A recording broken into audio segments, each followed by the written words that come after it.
Dangerous animals movie.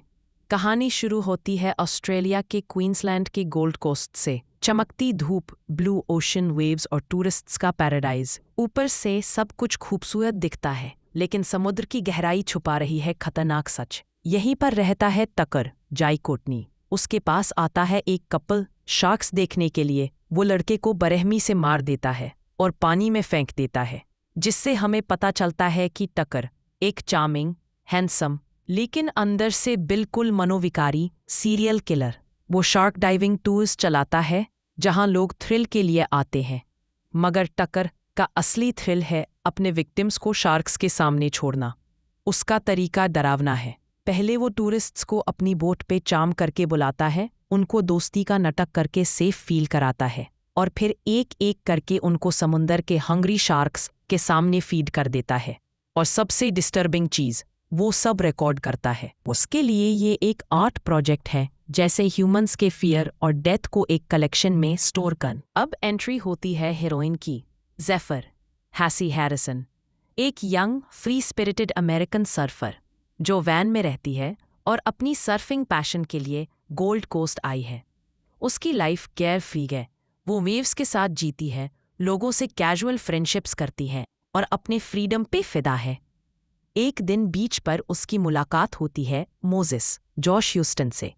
एक simple, grounded और थोड़ा शाय लड़का। जेफर की बोल्डनेस और मोजेस की सिंप्लिसिटी एक क्यूट केमिस्ट्री क्रिएट करती है।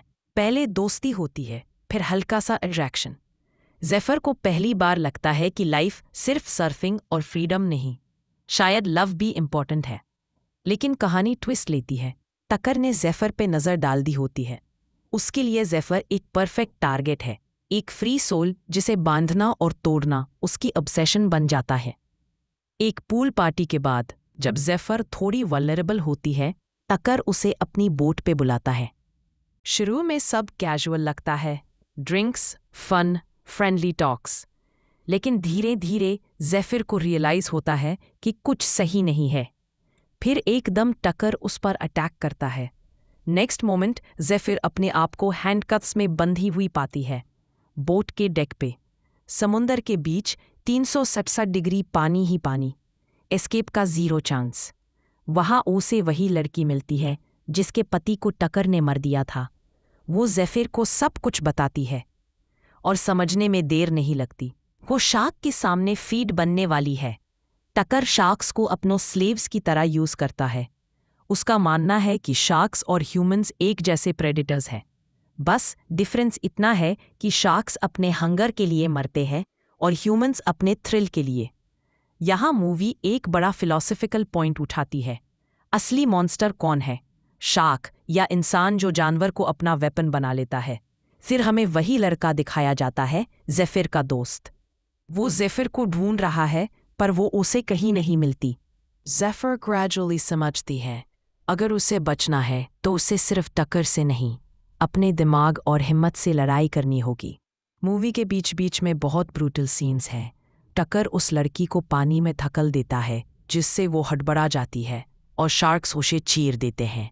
वो सबको कैमरा पे कैप्चर करके अपने लैपटॉप में सेव करता है, जैसे एक डेथ गैलरी। जेफर वापस लाई जाती तो दीवार पर अपना और उस लड़की का नाम लिखती है, और वो देखती है कि दीवार पर उसके अलावा भी कई लोगों का नाम होता है, जिससे पता चलता है कि टकर एक पागल और सीरियल किलर है। जब टकर उसके कमरे में आता है, जेफर उस पे एक नुकीली चीज से हमला कर देती है, जिससे टकर जख्मी हो जाता है और वो वहां से भागने की कोशिश करती है, पर टकर उस पकड़ लेता है। जेफर का दोस्त उसे एक क्लू मिलता है, जिससे वो उस बोट पर पहुंच जाता है, पर टकर उस भी पकड़ लेता है। अब वो उन्हें पानी में बेचने के लिए ऊपर ले आता है। पहले वो जेफर के दोस्त को पानी में छोड़ता है, पर वो पानी में शांत खड़ा रहता है, जिसे शार्क उसे कुछ नहीं कहती। अगर वो हिलता तो शायद वो मर जाता। टकर यूज देखकर ऊपर खींच लेता है और यूज जख्मी कर देता है, ताकि खून देखकर शार्क उस पर हमला कर देंगी। पर टकर देखता है कोई हेलीकॉप्टर आ रहा है, जिसे वो उसे नीचे लेता है। जेफर के दोस्त की हालत काफ़ी खराब थी, जिसे देखकर वो काफ़ी परेशान होती है। वो हैंडकफ से अपना हाथ निकालने की कोशिश करती है, पर वो नहीं निकलता। तो वो डेस्परेशन में अपना थंब तोड़कर हैंडकफ खोलती है। ये सीन बहुत इंटेंस होता है। ब्लड, स्ट्रगल और एक रॉ सर्वाइवल इंस्टिंक्ट। जब टकर आता है वो उसे चकमा देकर उस कमरे में बंद कर देती है और बोट स्टार्ट करती है, पर टकर वहां आ जाता है, वो इंजन बंद कर देता है। वो एक दूसरे से लड़ते हैं। काफ़ी लड़ने के बाद वो पानी में कूद जाती है, पर टकर उसके पीछे ही होता है। वो एक आइलैंड पर जाने लगती जहां शादी चल रही होती है, पर जैसे वो वहां पहुंचती है टकर उसे पकड़ लेता है और वापस ले आता है।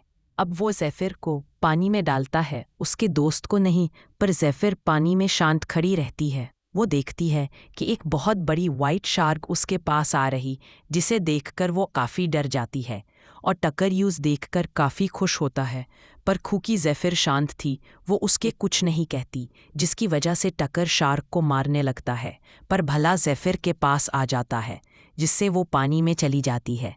इस टाइम वो शार्क को बहुत करीब से देखती है। वो देखती है शार्क पर भी भाले का निशान है, जिससे पता चलता है कि इंसान कितने बुरे होते हैं, और शार्क वहाँ से चली जाती है। इसके बाद वो बोट पर वापस आती है। ज़ेफिर टकर से फेस टू फेस फाइट करती है। एक चेस होता है बोट के डेक और समुंदर में। फाइनली वो एक हारपून गन से टकर को स्ट्राइक करती है। टकर जख्मी हो जाता है और समुंदर में गिरता है, और फिर वही सबसे पोएटिक जस्टिस होती है। नीचे एक बड़ा शार्क ऊपर आता है और टक्कर को निगलकर चीर डालता है। जो इंसान अपने शिकार को शार्क्स के हवाले करता था, खुद वही उनका शिकार बन जाता है। इसके बाद वो एक फ्लेयर गन चलाती है, जो मोजेस को सिग्नल मिलता है। मोजेस पुलिस और रेस्क्यू टीम को अलर्ट करता है। ओपनिंग से ही क्लियर हो जाता है, असली डेंजरस एनिमल शार्क नहीं, इंसान है। क्लाइमैक्स सबसे थ्रिलिंग है। मूवी के एंड में ज़ेफिर और मोसेस रेस्क्यू हो जाते हैं। दोनों थके, जख्मी लेकिन जिंदा हैं। मोसेस के जख्मों पर ज़ेफिर कहती है, तुम मेरे लिए इम्पोर्टेंट हो और इसी वजह से मैंने फाइट की। ये लाइन फिल्म का कोर मैसेज दिखाती है। असली स्ट्रेंथ सिर्फ मसल्स या वेपन से नहीं आती। स्ट्रेंथ आती है कनेक्शन से, लव से, ह्यूमैनिटी से। और टक्कर जैसे प्रेडेटर्स अपनी ओवर कॉन्फिडेंस और अपनी डार्क ऑब्सेशन की वजह से हमेशा अपने ही ट्रैप में फंस जाते हैं। मूवी का लास्ट शॉट है, समुंदर फिर से काम दिख रहा है। वेव्स पीसफुली शोर को टच करती है, जैसे कुछ हुआ ही नहीं। डेंजरस एनिमल्स 2025 सिर्फ एक शार्क हॉरर फिल्म नहीं है, ये एक साइकोलॉजिकल सर्वाइवल थ्रिलर है जो दिखाता है शार्क से ज़्यादा खतरनाक इंसान होता है। फ्रीडम और लव इंसान को लड़ने की ताकत देते हैं, और जब इंसान नेचर से खिलवाड़ करता है, नेचर हमेशा अपना हिसाब बराबर करता है।